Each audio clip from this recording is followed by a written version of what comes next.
آج ہمارا معاشرہ کتنی خطرناک اندھیرے میں جا چکا ہے، کتنے خطرناک اندھیرے میں. یاد رکھو یہ جو عبادت ہے نا، یہ عبادت یہ ہر مسلمان پہ لازم ہے. یہ عبادت صرف بوڑھوں کا کام نہیں ہے، یہ عبادت جو بنیاد ہے ہمارے اخلاق اور کردار کی. عبادت صرف ثواب کا نام نہیں ہے، عبادت صرف اذان سنو، مسجد میں آؤ، سجدے مارو اور نکل جاؤ، اس چیز کا نام نہیں ہے. بلکہ اللہ کی عبادت میں بہت بڑا راز چھپا ہوا ہے، بہت بڑا راز چھپا ہوا ہے. وہ راز کیا ہے؟ ایک بات یاد رکھو، عبادت ہی سے زبان میں مٹھاس ہے، اور عبادت ہی سے دل میں سکون ہے، اور عبادت ہی سے جسم میں طاقت ہے، اور عبادت ہی سے قوم کا اتحاد ثابت ہے، اور عبادت ہی سے ایک دوسرے کی رشتہ داری کا خیال ہے. خیال ہے. اب تھوڑا غور کر لو، جب تک ہماری مساجد بھرے ہوئے تھے تو رشتہ داروں سے ہمارے گھر بھی بھرے ہوئے تھے. یہ بڑی سوچنے والی بات ہے، بڑی درد والی بات بتا رہا ہوں. جب تک ہمارے مساجد بھرے ہوئے تھے نا تو رشتہ داروں سے ہمارے گھر بھی بھرے ہوئے تھے، دعوتوں سے ہمارے گھر بھی بھرے ہوئے تھے. تو جیسا سلوک ہم ہماری مسجدوں سے کر رہے ہیں، اللہ تعالیٰ ویسے دنیاوی محبتوں سے ہم کو دور کر رہا ہے. ایسے ہم رشتے اور ناتوں سے دور ہو رہے ہیں. اس کی وجہ کیا ہے؟ اس کی مین وجہ میں آپ کو بتلاتا ہوں. سنیے، بڑی اہم وجہ زبان. یہ زبان کیا ہے؟ زبان زہر بھی ہے، دوا بھی ہے نا؟ کیا حقیقت ہے؟ زہر بھی ہے، دوا بھی ہے. زبان توڑنے والی بھی ہے، جوڑنے والی بھی ہے. ٹھیک ہے؟ تو اب ایک انسان اپنی زبان کو قابو میں رکھنا چاہتا ہے. آج ایسے ہو رہا ہے نا کہ نماز تو بڑی شرم کی بات ہے معاشرے میں بھائی، کہ زیادہ نہیں بلکہ پچھلے 20 سال کی بات لے لو کہ پچھلے 20 سال میں 20-25 سال کی عمر کا نوجوان زبان سے جو باتیں کرنے کے لیے ہچکچاتا تھا، آج 10 سال کا بچہ اتنی بڑی باتیں کر رہا ہے.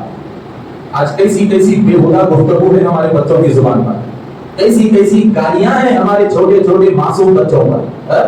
اور ہمارے نوجوانوں کی زبانوں میں، اگر ہمارے نوجوانوں کی عام محفلوں کو ہم دیکھیں، ہمارے نوجوانوں کی دوستانہ محفلوں کو ہم دیکھیں، ہمارے نوجوانوں کے ہوٹلوں کی پرسنل محفلوں کو ہم دیکھیں، تو اللہ کی پناہ کہ ہمارے نوجوانوں کے دوستوں کی محفل میں اتنی بےہودہ گفتگو، اتنی گندی گفتگو، اتنی بے لگام گفتگو کہ انسان کی زبان سے جانور بھی شرما رہے ہیں. ایسی بے لگام اور ایسی بےہودہ گفتگو ہو چکی ہے، اور اخلاق اور کردار تو اتنے گر چکے ہیں کہ اللہ کی پناہ. میں ایک مثال آپ کو دیتا ہوں ذات محترم، کہ ایک دور تھا، خود ہمارا بھی بچپنا تھا. ہمارے بچپنے میں ماحول ایسا تھا کہ بڑے بھائی کے سامنے چھوٹا بھائی سونف کی پاکٹ منہ میں ڈالنے کو سوچتا تھا، سونف کی پاکٹ منہ میں ڈالنے کو سوچتا تھا، اور بڑے بھائی سے چھپ کے چھوٹا بھائی سونف کھاتا تھا. مگر آج اتنا معاشرہ گر چکا ہے، اتنی بےہودگی ہمارے نوجوانوں میں عام ہو چکی ہے کہ 10ویں جماعت کا بچہ ہے اور اس کے جوان ہونے کی علامت کو سگریٹ پینا سمجھتا ہے. آج یہ نوجوانوں میں غلط فہمی ہے کہ وہ سمجھتے ہیں کہ اگر وہ سگریٹ پی لے گا تو لوگ سمجھیں گے وہ جوان ہو گیا، وہ سگریٹ پینے گا تو لوگ سمجھیں گے کہ وہ بڑا ہو گیا.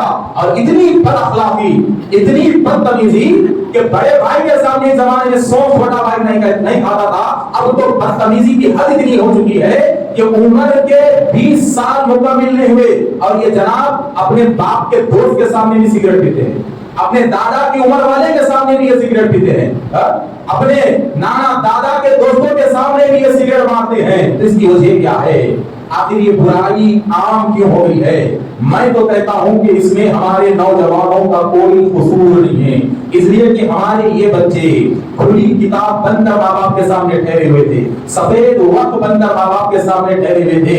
جیسی لکیریں ان کے گھر والوں کی طرف سے ان کے زندگی کے ورق پہ پڑتی چلی گئی، ویسے ان کا کیریکٹر بنتا چلا گیا. آج جو ماحول خراب ہو رہا ہے، یہ ماحول خراب ہونے میں کسی نوجوان بچے کا کوئی قصور نہیں ہے، بلکہ ہمارا نوجوان ماں باپ کی سرپرستی کی سزا بھگت رہا ہے. یہ حقیقت ہے، یہ کڑوی بات میں بول رہا ہوں کہ آج جو نوجوان بگڑ گیا ہے، ہاتھ سے نکل گیا ہے، اس کا کوئی قصور نہیں ہے، وہ اپنے بڑوں کی سرپرستی کی سزا بھگت رہا ہے. وہ اپنے بڑوں کی کاہلی کی سزا بھگت رہا ہے، وہ اپنے بڑوں کی سستی کی سزا بھگت رہا ہے۔ وہ اس لیے کہ جب یہ چھوٹا تھا تو باپ کبھی مسجد کو آیا ہی نہیں، تو یہ بڑا ہو کے کب مسجد کو آئے گا؟ یہ جب چھوٹا تھا تو باپ کبھی گھر میں قرآن پڑھا ہی نہیں، تو یہ بڑا ہو کے قرآن کو کیا سمجھے گا؟ یہ چھوٹا تھا تو باپ کبھی گھر میں اسلامی ماحول بتایا ہی نہیں، تو یہ اسلامی ماحول سیکھے گا کیسے؟ آج ہم روتے ہیں کہ بچے بگڑ گئے، بچہ ایسا کر دیا، بچی ایسی کر دی، بچی فلاں کر دی، مگر میرے دوستوں پہلے یہ سوچو کہ بڑے کہاں تک ذمہ داری نبھائے، بڑے کہاں تک ذمہ داری نبھائے اور بڑے اس معاملے میں کہاں تک صحیح ہے۔